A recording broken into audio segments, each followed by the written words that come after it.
आप देख रहे हैं जय भारत टीवी। क्योंकि आप सभी को पता है कि जिस तरीके से ये हमें लॉलीपॉप पकड़ा रहे हैं, जुमले पकड़ा रहे हैं, ये हमारे बस का नहीं है। ये तो संसद का विषय है। सरकारी नौकरी में उत्तराखंड की महिलाओं को दिए जाने वाले 30% के आरक्षण पर हाईकोर्ट की रोक लगने के बाद राज्य की महिलाएं खासी नाराज हैं। महिलाएं आरक्षण की मांग को लेकर लंबे समय से आंदोलनरत थे। इस क्रम में आज देहरादून के परेड ग्राउंड में उत्तराखंड की महिलाओं ने एक महारैली का आयोजन किया। इस दौरान महिलाओं ने परेड ग्राउंड से सचिवालय तक कूच भी किया। आरक्षण की मांग को लेकर महिलाएं अपनी अपनी सांस्कृतिक पहचान के तौर पर अपने पारंपरिक परिधानों में परेड ग्राउंड पहुंची। पारंपरिक परिधानों में पहुंची महिलाओं ने सभी का ध्यान अपनी ओर आकर्षित किया। महिलाओं की मांग है कि सरकार जल्द से जल्द आरक्षण को लेकर अध्यादेश लाए और उत्तराखंड की महिलाओं को सरकारी नौकरी में आरक्षण दिया जाए। एक बार फिर से मातृशक्ति जो है वो सड़कों पर है और कारण क्या है? आरक्षण।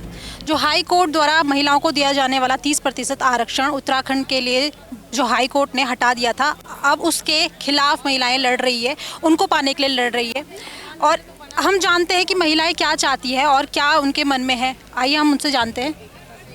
मैम ये बताइए, ये आरक्षण जो है आप उसके लिए आज यहाँ पर इतनी बड़ी महारैली कर रहे हैं, क्या मुद्दा है आपका?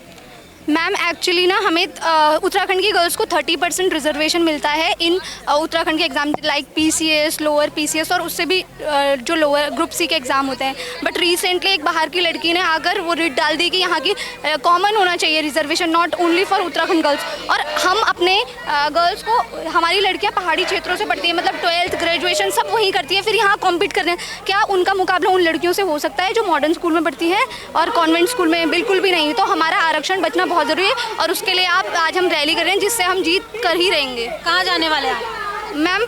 सचिवालय। आज ये महारैली है, आज कितने लोग यहाँ पर आए, कहाँ कहाँ से आए? देखिए, यहाँ पे हर ज़िले से हमने कोशिश करी कि कोई ना कोई अपना रिप्रेजेंटेशन दे। जैसे कि आपको पता है कि बहुत सारी पहाड़ी लड़कियाँ भी वो नहीं आ सकती, तो आज उनकी जगह पे हम यहाँ पे खड़े हैं। 30% आरक्षण कितना ज़रूरी है सबको पता है। उत्तराखंड बनने में उत्तराखंड की महिलाओं ने क्या क्या बलिदान दिए हैं, इसका साक्षी पूरा उत्तराखंड है। आज अगर 30% आरक्षण हमसे छीना जा रहा है, हम अधिकारी नहीं बनेंगे तो बाहर वाली लड़की आके यहाँ पे अधिकारी बनेंगी, ये बिल्कुल माननीय नहीं है। और अभी धामी जी ने कुछ समय पहले कहा था कि 2025 में वो उत्तराखंड को नंबर 1 स्टेट बनाना चाहते हैं। क्या इस तरीके से नंबर 1 स्टेट बनेगा?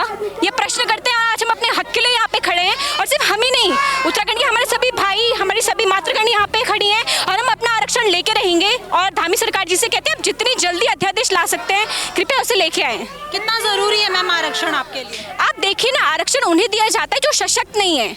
हम ये बात क्यों कह रहे हैं कि पहाड़ों में जो लड़कियां रह रही हैं, क्या उनका कंपैरिजन आप शहरों में रह रही लड़कियों से कर सकते हैं? नहीं। आरक्षण इसीलिए तो मिलता है कि जो सशक्त नहीं है उसको सशक्त किया जाए। उसी के लिए हम आज अपनी 30% आरक्षण के लिए यहाँ खड़े हैं। ऐसा नहीं कि स्टेट गवर्नमेंट इसे नहीं बना सकती है, आराम से अध्यादेश लाए जा सकते हैं। लेकिन जिस तरीके का रवैया है हमारी स्टेट गवर्नमेंट का, आश्वासन दिया जा रहा है CM जी से बार बार मिलने के बाद भी सिर्फ आश्वासन मिला है, तो आज हम रैली कर रहे हैं, उनको जगा रहे हैं कि कृपया जल्दी से जल्द हमारा अध्यादेश लाया जाए। तो एक उम्मीद तो है आपको कि सरकार आपके लिए अध्यादेश ला सकती है। जी, उन्होंने सिर्फ अभी तक इतना कहा है कि मसौदा तैयार किया गया है। हमने 7 तारीख को जो रैली की तो उसमें सबसे सर्वप्रथम हमने ये मांग रखी थी कि हमारा 30% आरक्षण खतरे में है। अब आप लगाइए 7 सितंबर से आज कितने महीने हो गए हैं, कितने दिन हो गए हैं। अगर इतना लेट चल रहा है और ऊपर सुप्रीम कोर्ट में SLP गई हुई है, हमने माना है, हम हाई कोर्ट में अपना पक्ष ढंग से नहीं रख पा रहे हैं, तो इस बात की क्या गारंटी कि सुप्रीम कोर्ट में सरकार अपना पक्ष ढंग से रख पाएगी और हम जीत जाएंगे। इसलिए हम चाहते हैं अध्यादेश पहले लाया जाए ताकि वहाँ जो SLP है उसको भी मजबूती मिले और हमारा आरक्षण हमसे ना छीना जाए। जी मैम, आपको क्या लगता है कि सरकार अपने पक्ष रखने में कामयाब रही है?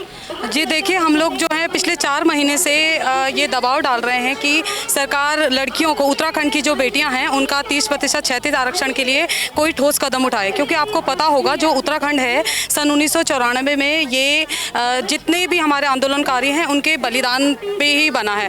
साथ में जो उत्तराखंड की महिलाएं थी, अगर वो उस वक्त आंदोलन न करती, ये परिवर्तनकारी जो बदलाव है ये अगर नहीं आता तो शायद हमें हमारा उत्तराखंड कभी भी नहीं मिल पाता।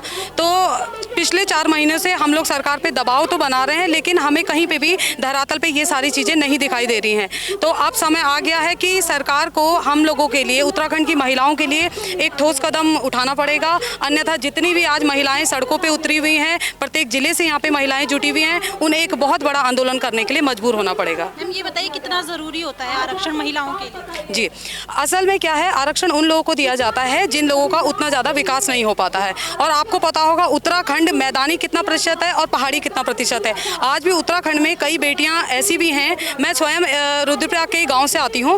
मेरे गांव में जो स्कूल की बच्चियां हैं वो स्कूल से जब छुट्टी होती है वो घर बाद में पहुंचती हैं और पहले साटी कूटने जाती हैं। जब वो सुबह स्कूल जाती हैं तो अपनी घर का, क्योंकि माएँ तो उनकी जंगल जाती हैं, वहाँ गुलदारों से लड़ती हैं, और घर में वो बच्चियाँ अपने भाई बहनों का ध्यान भी रखती हैं, और नाश्ता बनाने के बाद वो बच्चियाँ जो है अपनी पढ़ाई पूरी करती हैं। अब मुझे ऐसे में बताइए, क्या उत्तराखंड की बेटियों को आरक्षण की ज़रूरत नहीं है?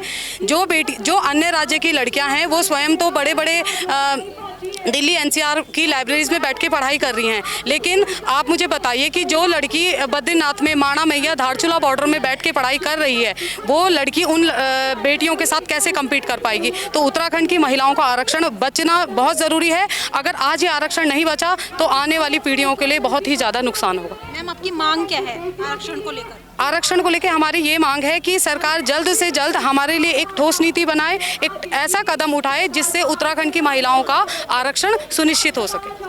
अब ये बताइए मैम, आप बताइए मैम कि 30% आरक्षण महिलाओं को दिया जाता था पहले, अब सरकार, हाई कोर्ट ने हटा दिया है। जी। अब सरकार भी एक उम्मीद कर रही है कि आए जल्द से जल्द अध्यादेश लेके आए। आपको क्या उम्मीद है सरकार से? देखिए, सरकार से हमें उम्मीद थी। हम लगातार 4 महीने से उन्हें उम्मीद की निगाह से देख रहे थे कि उनसे हम लगातार मीटिंग कर रहे थे कि हमें उम्मीद थी कि सरकार हमारे पक्ष में कुछ निर्णय ले गई। लेकिन अब देख सकते हैं हम सभी आज इकट्ठे हुए इसी कारण से कि जो उम्मीद थी वो हमारी उम्मीद टूटती हुई नज़र आ रही है। हम लोग अपनी पढ़ाई छोड़ के, अब यही देख लीजिए, हम सब मेंस एक्सपीरियंस हैं, हमारी आगे एक परीक्षा होने वाली थी, लेकिन इस परिस्थितियों में, इतनी अनिश्चितता की परिस्थिति में हम लोग एग्ज़ाम पे ध्यान नहीं दे पा रहे हैं। तो जो उम्मीद से हमने सरकार की तरफ देखा था वो उम्मीद हमें अब धरातल पे दिख नहीं रही है। तो हम चाहते हैं कि सरकार अगर चाहती है कि हमारा प्रतिनिधि हो, हमारे समाज प्रशासनिक अधिकारी बने, तो हमें चाहिए कि अध्यादेश के द्वारा जल्द से जल्द कोई धरातल पे निर्णय दिया जाए।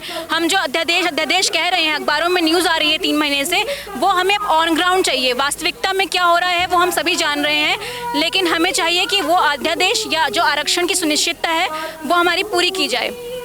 तो आप देख सकते हैं कि कितनी बड़ी भीड़ यहाँ पर लगी हुई है। यहाँ पर महारैली का आयोजन किया गया। उत्तराखंड को जब बनाया गया था तो उस समय भी जो मांग थी वो सिर्फ इसलिए थी कि आरक्षण मिले, उत्तराखंड पहाड़ी राज्य को आरक्षण मिले। लेकिन आज देखो 22 साल उत्तराखंड को हो चुके हैं, लेकिन फिर से आरक्षण के मुद्दे पर महिलाएं फिर से जमीन पे खड़ी है, फिर से अपने हक की लड़ाइयाँ लड़ रही है। अब हम मैम से जानते हैं आगे भी। मैम आप ये बताइए कि आरक्षण कितना ज़रूरी है महिलाओं के लिए? बहुत ज़रूरी है, बहुत ज़रूरी है मैम। उत्तराखंड को 22 साल हो चुके हैं। पहले भी जब उत्तराखंड बना था तब मुद्दा था कि आरक्षण हो, महिलाओं को नहीं पूरे पहाड़ के लिए आरक्षण मिले। लेकिन अब फिर से महिलाएं उसी आरक्षण को लेकर खड़ी हो रही है। आपका क्या मानना है? मैं मानन को मिलना चाहिए लड़कियों को। आप ये बताइए आरक्षण कितना ज़रूरी हो गया है उत्तराखंड की महिलाओं के लिए? आप इधर से। बहुत ज़रूरी है आरक्षण, तो बहुत ज़रूरी है ना, नहीं तो फिर बेटियां दबती रह जाएंगी। सरकार से अभी तो उम्मीद कर रहे हैं कि वो हमारे हक में कुछ फैसला दे, ठीक है। जब तक शांति से हम अपनी डिमांड रख रहे हैं, मान जाए सरकार, नहीं तो फिर आंदोलन बढ़ेंगे, है ना। देख रहे हैं कि कितनी बड़ी रैली का आयोजन किया गया है। यहाँ पर सिर्फ देहरादून से ही नहीं, प्रदेश के अलग अलग क्षेत्रों से लोग आए हुए हैं। और आप देख सकते हैं कि जो रैली का आयोजन किया गया है 30% आरक्षण को बहाल करने के लिए किया गया है। चाहते हैं कि किसी भी तरह से जो ये आरक्षण है ये सरकार जल्दी से जल्दी अध्यादेश लेके आए और इसको लागू करे, फिर से एक बार महिला सशक्तिकरण बने और ये जो आरक्षण का है वो महिलाओं को मिले। कैमरामैन उपाध्याय के साथ मैं साक्षी सजवान।